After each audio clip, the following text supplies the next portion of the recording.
60 million people watched the NFL draft last night. Half of them were watching Philly.500. Let's bring them up here, Xander. Yeah, they're watching this. They thought it was Denzel Washington, but no, it was me. I just look like him, you know. How you doing, champ? Watching draft. I'm doing great.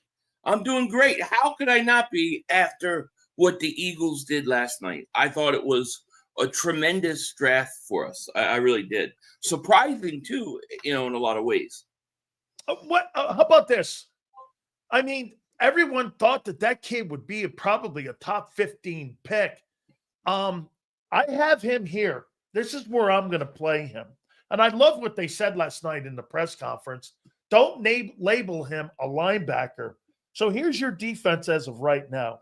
Moro Jomo, Jordan Davis at nose, Jalen Carter at right defensive end.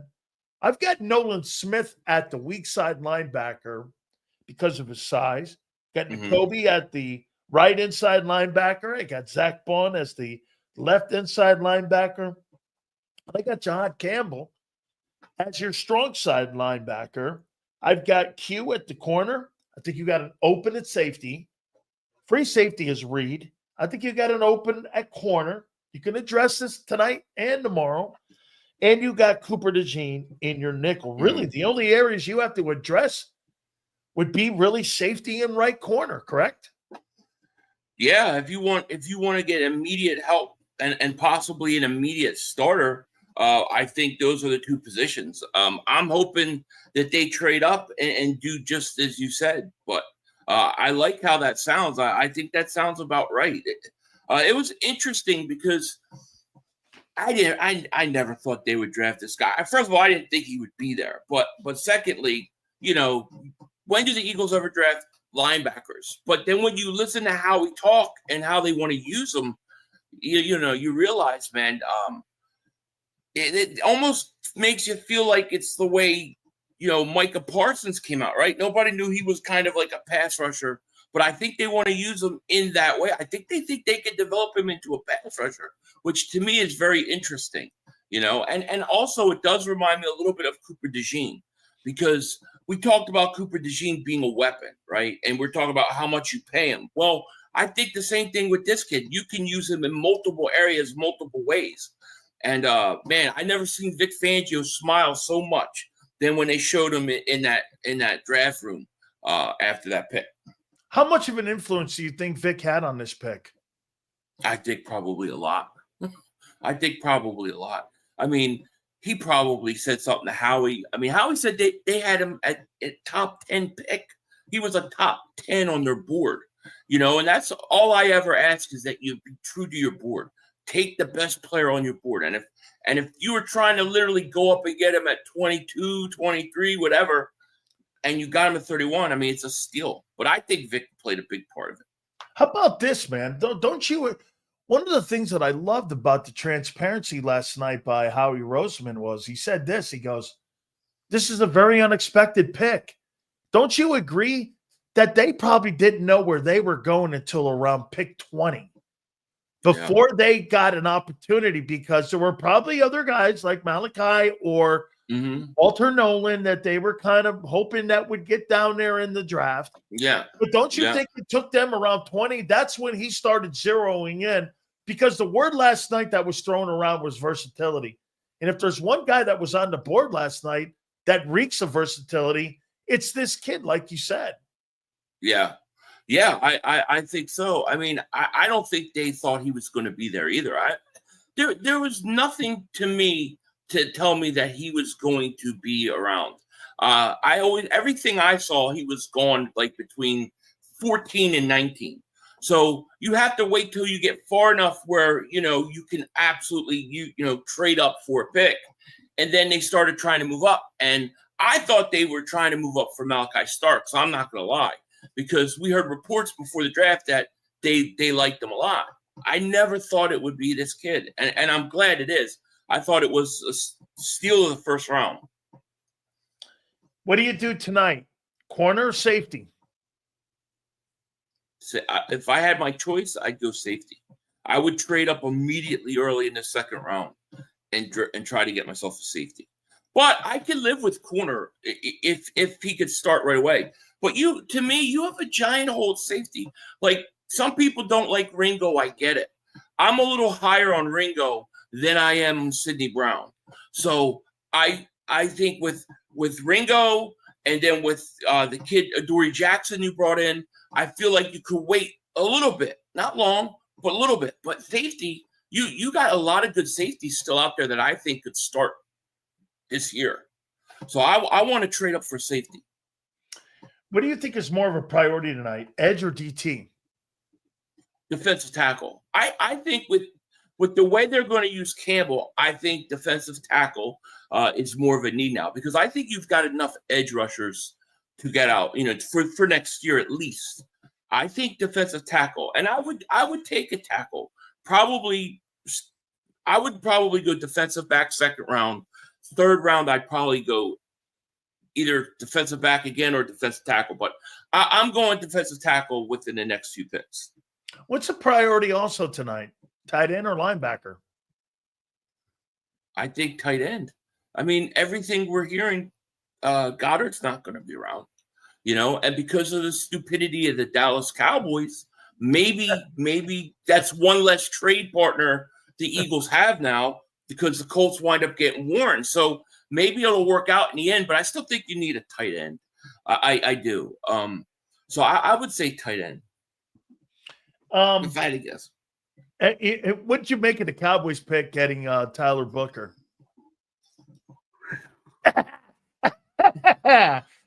Listen. I understand the need to build from the inside out. I understand you need it.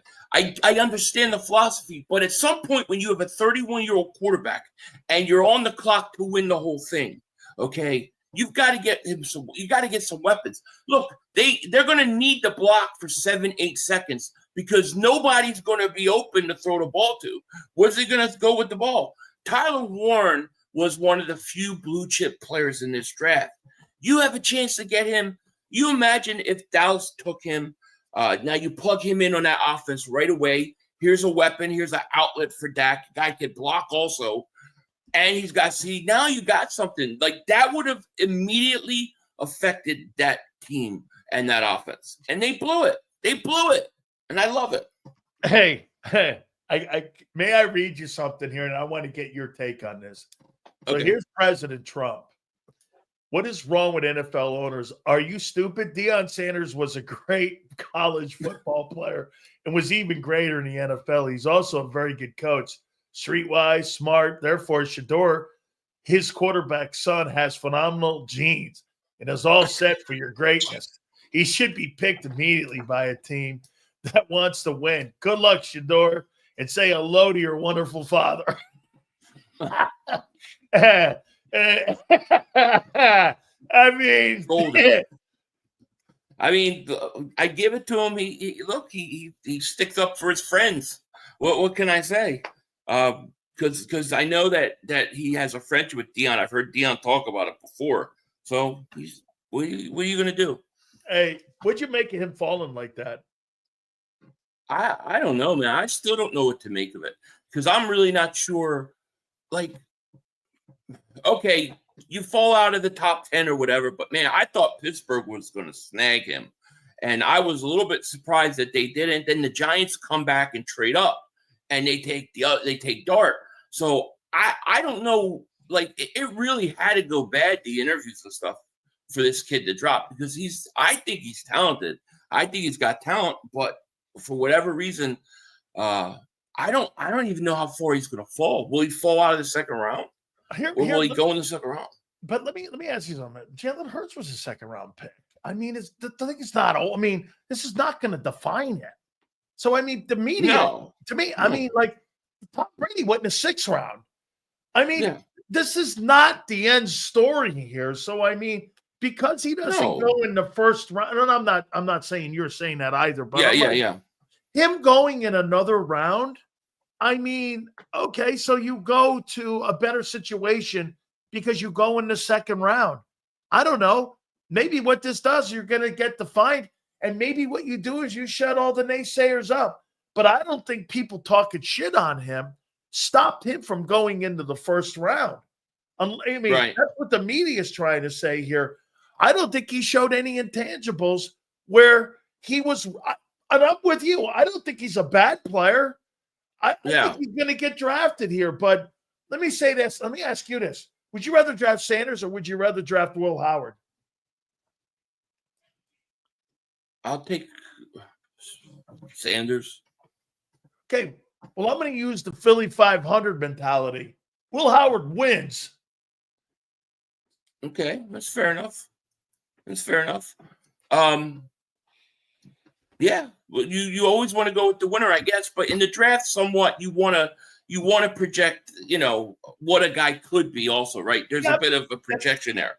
When you define a player in terms of like current players in the NFL, you got to define it by what they do in the field. I think coming out of the draft is define more projection of what they can be. So that's why I would say that. So finally here, and I appreciate you doing this real quick here for us here. How are you feeling about the repeat now after this pick and with and still with the second and third round and there's good players in here to get.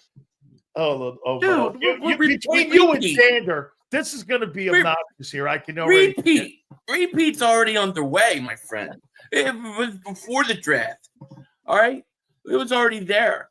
But I don't know. I think the Eagles found something last year when they played the young guys and developed them. I think they have really good defensive coaches, and they should take advantage of it. And if you can move up, you've got a lot of picks over the next 2 years. You're not going to use them all.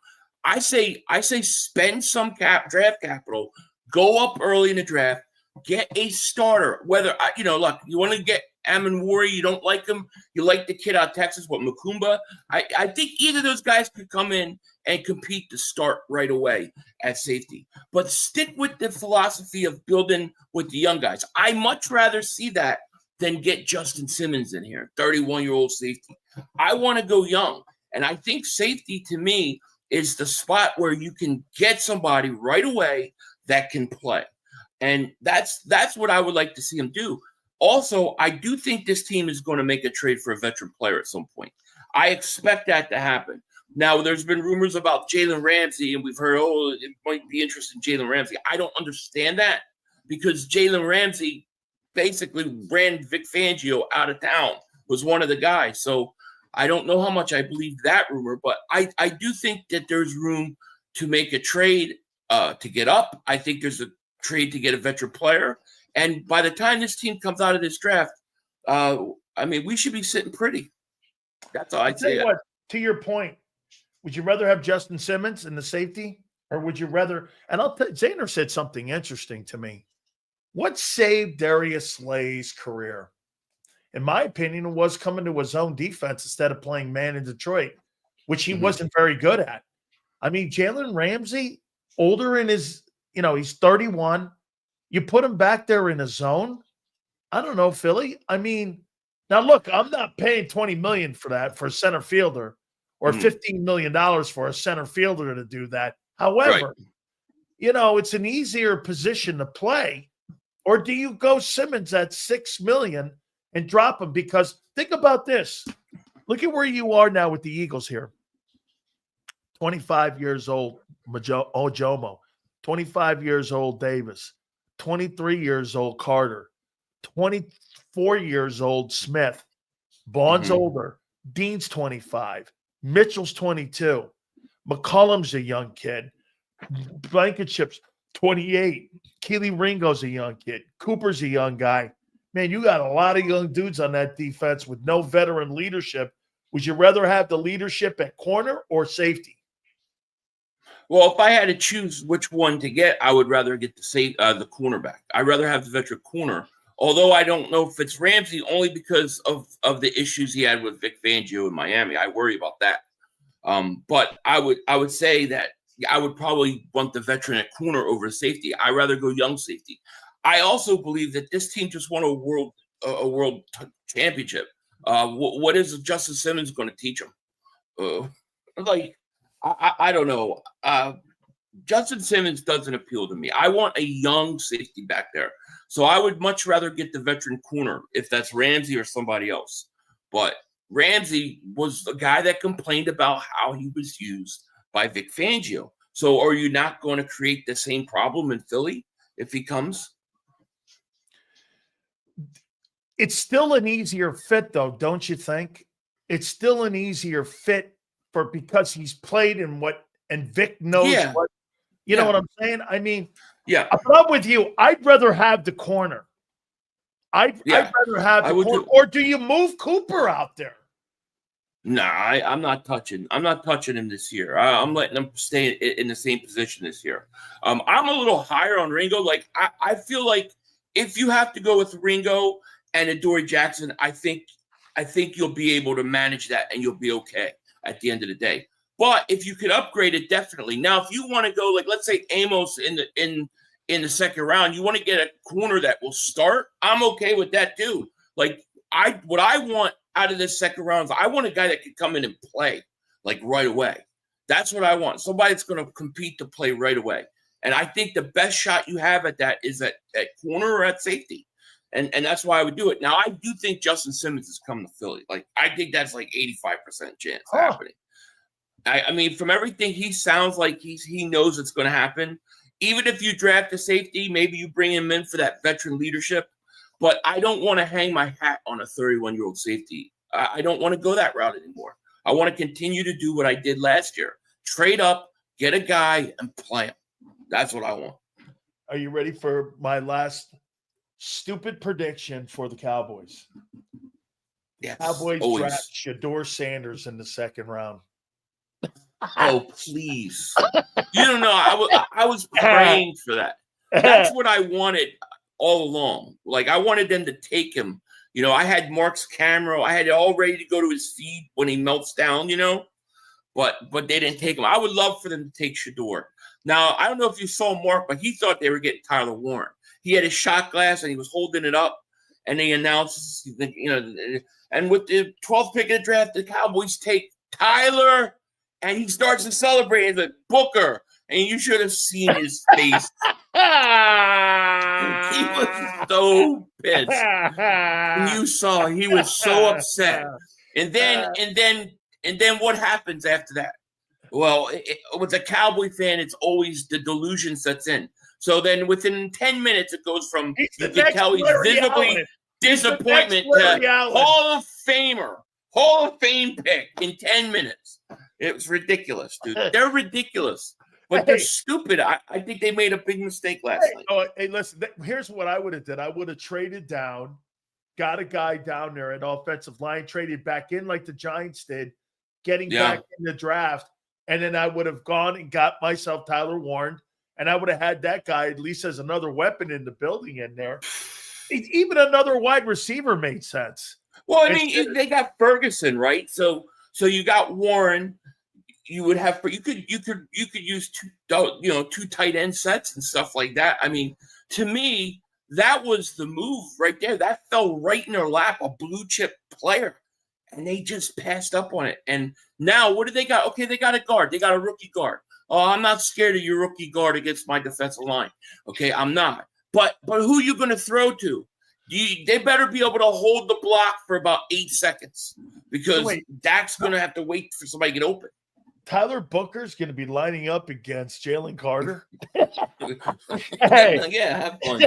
Have a good night. Hey, Mark, you better pray he's Larry Allen. You're going to need it. Philly, but the thing is, tonight, what are you doing tonight? We're streaming. Second and third? Yeah, I'm streaming in about an hour. I'll be on live for second, third round. So hopefully, like I said, hopefully we'll trade up early. That's what I think we need to do, man. I think we need to be aggressive. Huh? Amos is I would be okay with that pick. I would be okay with the pick. I prefer Amin-Wari or Makumba, the safeties. I would prefer safety here. But Amos is fine. I mean, I like him. I had no problem with that pick. I don't think they're going edge rusher. My boy Steve likes your thinking too, man. So we're good there, man. My boy Steve's got you covered. We will be keeping an eyeball on you tonight too. And by the way, thank you, my man. I'm gonna have to check out Mark, and I'm gonna have to check out his moaning last night because I could just see him going like this. Look, Oh, hey, look, Tyler Booker. Oh my God. We got a guard again, a guard, really. And then it was like somebody called him, and it was like, I think it was Dak Prescott's uncle called him. And then he was like, next thing you know, people are coming back at me. Hey, Philly, Mark's saying this guy's like the next Hall of Famer.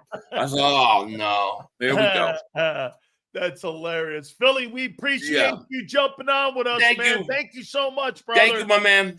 Peace. You got it. That is our friend. Absolutely. The legendary Philly.500 giving us his insight of what he said. I'll tell you what, I'm watching that video right now. Also, Eagles first round pick, Jihaad Campbell shows up at NovaCare, met with the media. It says he almost broke down when he got the call. I think that call is really great. Everyone was meeting him when he got out of the car. I mean, this guy, hey, let me tell you, man, when you get this is so cool a moment here. Campbell's meeting all the Eagle people. They came out, met him personally. There's Bobby King's out there. Vic Fangio's out there. Nick Sirianni's out there. And they were meeting him. I think that's great, man. Let me tell you something, guys. When you get here, let me. So I got off the airplane. I got off this private jet, and they met me on the tarmac in St. Pete. And they met me on the tarmac. I get off. I was so afraid. I was flying in my first private jet. I was so afraid. About 30 minutes. They had all kinds of stuff on the plane. I felt I shouldn't drink, so I didn't drink. And so I get off the plane. I think I had flip-flops on, and I had jeans on. I had flip-flops and jeans and a nice shirt. So there I get off the plane, and there's Hugh Culverhouse, the owner of the Buccaneers. Ray Perkins was there. Phil Kruger was there, and so was Rich McKay. And my D-line coach, which I hated anyway, which was Mike Dubose. And so we met. Then they took me for lunch. We had a chance to meet. This is after they drafted me. I had a contract right in front of me. My agent showed up, Bob Wolf and Randy Fataha. And so we went, I think we went to the Buccaneer facility. And I had a chance to meet with the media. And the first person asked me questions was Tom McEwen. Tom McEwen was he's a legendary sports writer back in the day. And I was friends with him because I was at Miami. He would come down, even though he's a Gator honk. I love him to death. He got the first question. And I remember we became very good friends all the way until he passed away. Him and Joey Johnston, Ira Kaufman, those guys were all there. I remember, and I was talking with those guys. Then I had a chance to call my folks.